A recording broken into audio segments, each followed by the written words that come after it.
সবাইকে দেখানো শেষ হলে আমার জন্য কিছু তুলে রাখবেন ম্যাডাম। আফটার অল স্বামী হইতো আপনার। পাশের বাড়ির ভাবির সামনে কারো কঠোর তীর্যক কণ্ঠে এমন অপ্রত্যাশিত কথা শোনায় খিচে দুচোখ বন্ধ করে পড়ল হিয়া। কিন্তু মাথা তুলে লোকটার দেখার ইচ্ছা বা প্রয়োজন কোনোটাই সে মনে করল না। কিন্তু আশেপাশের মানুষ তারা তো হিয়ার দিকে তাকিয়ে থাকতে ভুলল না। আরে সবাই এভাবে আমার বউয়ের দিকে তাকিয়ে আছেন কেন?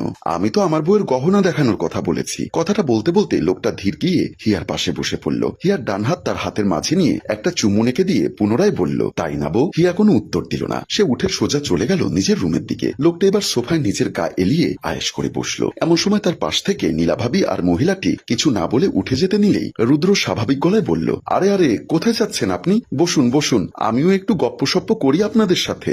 মহিলারা পুনরায় নিজের স্থানে বসতেই রুদ্র বলল, তা কি যেন বলছিলেন ভাবি মায়েরা? পরিবারের ছোট মেয়ে সাধ হয়ে যাচ্ছে, অথচ বড় বউ এখনো মা হওয়ার সংবাদই দিতে পারল না। মনে হয় বউয়ের দোষ আছে, বাচ্চা কাচ্চা হবে না। আরো জানি কি ছিল, ও হ্যাঁ, মনে হয় স্বামীর সাথে সম্পর্ক ভালো না। রুদ্র এবার একটু উঠে বসে, তারপর তার সামনের দুই মহিলাকে উদ্দেশ্য করে বলে, এই যে চুলকানি ভাবি, আপনি কি আমার আর আমার বউয়ের পেছনে সিসিম্যান লাগিয়েছেন নাকি? সিসিম্যান আবার কি? বলল পাশের অন্য একটি মহিলা। আরে নিজেদের প্রজাতির নাম নিজেরাই ভুলে গেলেন খালাম্মা, ইটস নট ফেয়ার। শেষ কথাটা নাক কুচকে বলল রুদ্র। সিসিটিভির মহিলা বা পুরুষ ভার্সন হলো সিসিম্যান বা সিসি ওম্যান। এবার বুঝেছেন আন্টি? মহিলাটি নিচের দিকে তাকিয়ে চোখ বারবার এদিক ওদিক ঘোরাতে লাগলো। তা দেখে রুদ্র এবার গম্ভীর গলায় বলল, আমার কথার উত্তর দিন, লাগিয়েছেন নাকি কোনো সিসিম্যান? মহিলাটি আওড়াতে আওড়াতে বলল, না না, আমি কেন এসব সিসিম্যান লাগাতে যাব? তাহলে কি রাতে আমাদের রুমের জানালা দিয়ে উকি দিয়ে আমাদের প্রসেসিং দেখছেন নাকি? নাউজুবিল্লাহ, এসব তুমি কি বলছো বাবা? আমরা কেন? মহিলাটি আর কথা শেষ করার পূর্বেই রুদ্র কঠিন কণ্ঠে বলে উঠল, তাহলে আপনারা কিভাবে জানলেন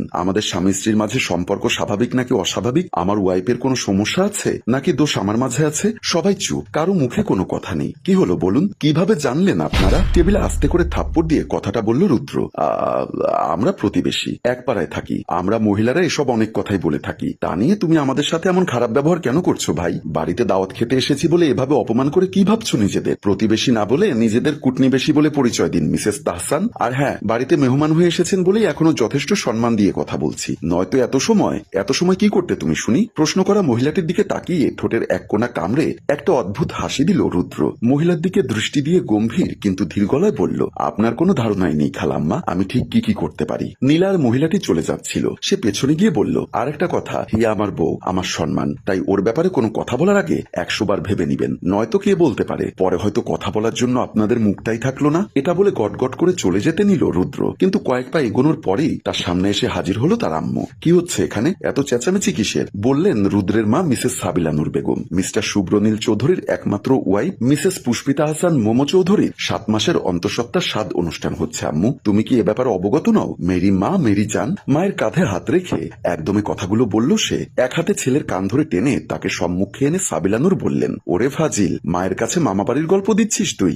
আহ আম্মু, লাগছে তো। ছোট বাচ্চার মতো করেই বলল রুদ্র। তাহলে বল কি হচ্ছিল এখানে? তোর চেঁচামেচির আওয়াজ কেন পেলাম আমি? আরে আম্মু, অনুষ্ঠান বাড়ি বলে কথা, চেঁচামেচি তো একটু হবেই, তাই না? সাবিলা নূর কিছু বলবেন তার আগেই রুদ্র মাথায় হাত দিয়ে আফসোসের সুরে বলল, এই যা, এত কিছুর মাঝে আমার ছোট বোনটার সাথে দেখা করতেই ভুলে গেছি আম্মু। এবার তো মনে হয় আমার অনাগত ভাগিনা আমার উপর অভিমান করবে। বলেই এক দৌড় দিল সে। এদিকে রুমের সব লাইট অফ করে রুমটাকে অন্ধকার করে চোখের উপর এক হাত দিয়ে শুয়ে আছে হিয়া। চোখের কান্নিশ বেয়ে গড়িয়ে পড়ছে পানির ফোঁটা। এই কান্নাই যে তার একমাত্র সম্বল। তার সকল অভিমান, অভিযোগ, রাগ, ক্ষোভ সবই যে মিশে আছে এই কান্নার মাঝেই। তার সকল অপূর্ণতা যেন তার কান্নার মাঝেই পূর্ণতা খুঁজে চলে। পৃথিবীতে এই চোখের পানি হয়তো তার সবচেয়ে বেশি আপন, বাকি সবাই তো মুখোশধারী মাত্র। রুদ্র রুমের লাইট গুলো অন করলো। রুমটা এভাবে অন্ধকার করে রেখেছো কেন? রুমে প্রবেশ করে কথাটা বলল রুদ্র। ওয়াশরুমে যাওয়ার আগে কয়েকবার ডাকলো হিয়াকে, তবে হিয়ার কোনো উত্তর না পেয়ে সে ফ্রেশ হতে চলে গেল। ওয়াশরুম থেকে বের হয়েও রুদ্র দেখলো হিয়া আগের মতোই শুয়ে আছে, কোনো নড়চড় নেই। এবার যেন রুদ্রর একটু রাগ হলো। সে হিয়ার সামনে দাঁড়িয়ে তার হাত ধরে টানতে টানতে বলল,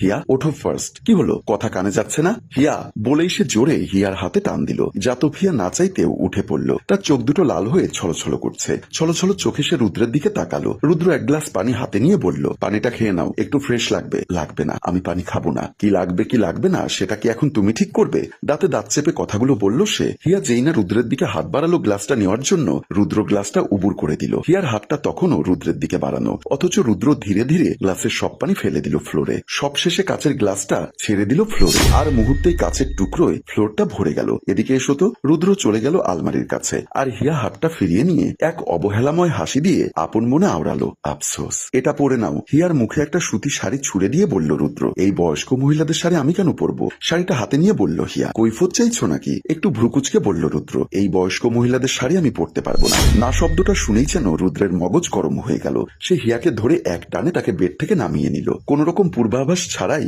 হিয়ার শরীরে জড়িয়ে থাকা জর্জেটের শাড়িটা টেনে খুলতে শুরু করলো। এরপর শাড়িটা নিয়ে চলে গেল বেলকনিতে। সেখানেই পুরাতে লাগলো হিয়ার সবচেয়ে প্রিয় শাড়িটা। খুব কষ্ট হচ্ছে বলে দৌড়ে গেল কাছে। রুদ্র হিংস্র বাঘের মতো শরীরের সবটুকু শক্তি দিয়ে হিয়ার হাতটা চেপে ধরল সে। ব্যথায় হিয়ার চোখে পানি এসে গেল। সে চোখ বন্ধ করে নিল। খুব শখ না তোর পুরুষকে নিজের সাদা কোমর দেখানোর? কথাটা বলেই সে হিয়ার হাত ঝাটকা দিয়ে সরিয়ে দিল। টুপ করে এক ফোঁটা পানি পড়ল হিয়ার চোখ দিয়ে। আজ থেকে তুই এসব বয়স্ক মার্কা শাড়ি পরবি, যেটাতে তোকে 20 বছরের যুবতী নয় বরং 50 বছরের বুড়ি দেখা যাবে। Mind it. রুদ্র চলে যাবার জন্য সামনে পা বাড়াতে হিয়া এলোমেলো অবস্থায় নির্বাক কণ্ঠে বলল, তোমার খুব ভালো লাগে না আমাকে কেউ অপমান করলে? কথাটা বলতেই আরো এক ফোঁটা পানি গড়িয়ে পড়ল। রুদ্র ফের পেছনে ফিরে আসলো। হিয়ার সামনে দাঁড়িয়ে রাগী তবে হেয়ালি গলায় বলল, ঠিক ধরেছিস, একদম ঠিক ধরেছিস তুই। তোকে কেউ অপমান করলে আমার খুব ভালো লাগে রে। আর যখন কেউ তোকে বেবি না হওয়া নিয়ে অপমান করে তখন তো আমার এতটা ভালো লাগে যে ইচ্ছা করে আর একটা বিয়ে করে ফেলি। তোমার এই খেলা কি কোনোদিন শেষ হবে না? হবে তো জান, যেদিন তুমি শেষ হবে সেদিন আমার প্রতিশোধ শেষ হয়ে যাবে। কথাটা বলে রুদ্র বেরিয়ে যেতেই হিয়া আওড়ালো, আমি তো শেষ হয়েই গেছি রুদ্র, অনেক আগে শেষ হয়ে গেছি আমি, শুধু তুমিই বুঝতে পারোনি। সম্মানিত ভিউয়ার্স, গল্পটির দ্বিতীয় অংশের শুটিং চলমান। এই পর্বটি কেমন লাগলো অবশ্যই কমেন্ট বক্সে জানাতে ভুলবেন না। গল্পটির ভাবনা ও পরিচালনায় অভি, ক্যামেরায় রানা বৈরাগী ও প্রযোজনায় মঞ্জুর মোর্শেদ। ধন্যবাদ।